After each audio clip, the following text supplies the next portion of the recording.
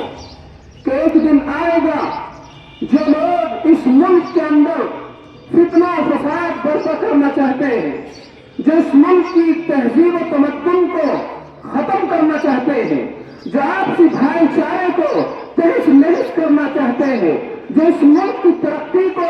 برداشت نہیں کر پا رہے ہیں، آپس میں ایک ساتھ رہنے کو برداشت نہیں کر پا رہے ہیں، جو لوگ اس ملک کے مستقبل کو اندھکار میں دھکیلنا چاہتے ہیں، میں ان لوگوں کو کہنا چاہتا ہوں کہ ابھی ہمارے اس ملک کے اندر بہت سارے افراد بات کو چھوڑ کر، یعنی آپ چند مٹھی بھر لوگ ہیں جو اس ملک کا برا چاہتے ہیں، لیکن اس ملک کا بھلا چاہنے والی اکثریت اب بھی یہ چاہتی ہے کہ یہ ملک اسی طرح، جس طرح پہلے سے آپس میں بھائی چارے اور اتفاق کے ساتھ چلتا آ رہا تھا، آگے بھی اسی طرح چلے، اور انشاءاللہ ہمیں پورا یقین اور بھروسہ ہے کہ ہمارا ملک آگے بھی اسی طرح چلتا رہے گا۔ میرے دوستو، عزیز طلباء و طالبات، ہمارا یہ ملک غیر مذہبی تھا اور غیر مذہبی ہے۔ جو لوگ اس ملک کے اندر سکون کو خراب کرنا چاہتے ہیں، اس ملک کے اندر فتنہ فساد برپا کرنا چاہتے ہیں، اس ملک کو پہلے بھی لوگوں نے برباد کرنے کی کوشش کی، انگریزوں نے اس ملک کو اپنے پاؤں کے نیچے روکنا چاہا، اس ملک کے اوپر حکومت کرنی چاہی، لیکن اس ملک کے